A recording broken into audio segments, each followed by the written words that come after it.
البدر علينا من ثنيات الوداع وجب الشكر علينا ما دعا لله داع. بسم الله الرحمن الرحیم. الصلاۃ والسلام علیک یا رسول اللہ. اگر کسی شخص نے نماز فجر کے 2 فرض ادا کر لیے لیکن کسی وجہ سے اس کی سنتیں چھوٹ گئی، مثال کے طور پر جب مسجد میں آیا تو اس نے امام کو حالت قعدہ میں پایا. اب ظاہری بات ہے حالت قعدہ میں جب وہ پاتا ہے سنتیں پڑھتا ہے تو جماعت چھٹ جاتی ہے. اب شریعت کہتی ہے کہ تو سنتوں کو چھوڑ دے اور جماعت کو اختیار کر لے.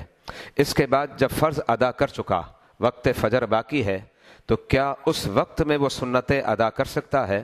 تو اس کا جواب یہ ہے کہ مذکورہ صورت میں وقت فجر میں اب وہ سنتیں ادا نہیں کرے گا، بلکہ وقت مکروہ گزر جائے اور وہ وقت جسے عام طور پر ہماری عوام وقت زوال کہتی ہے اس سے قبل اس وقت میں وہ اپنی فجر کی سنتوں کی قضا کرے گا.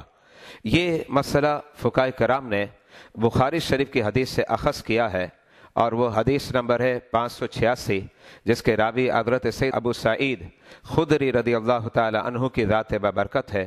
آپ ارشاد فرماتے ہیں سمعت رسول اللہ صلی اللہ تعالی علیہ وآلہ وسلم یقول، میں نے نبی اکرم علیہ الصلوۃ والسلام کو فرماتے ہوئے سنا لا صلاۃ بعد الصبح حتی ترتفع الشمس، جس کا مطلب یہ ہے کہ اگر کسی نے فجر کے فرض ادا کر لیے تو اب اس کے بعد وہ کوئی نماز نہیں پڑھ سکتا جب تک کہ سورج بلند نہ ہو جائے. یہاں سے واضح ہوا کہ جب نماز فجر ادا کر چکا تو نہ کوئی نفل ادا کر سکتا ہے، یہاں تک کہ اگر اس نے سنت فجر بھی ادا نہیں کی تو وہ بھی ادا نہیں کرے گا، بلکہ وقت مکروہ کے بعد زوال کبریٰ سے پہلے وہ ادا کرے گا. واللہ اعلم بالصواب.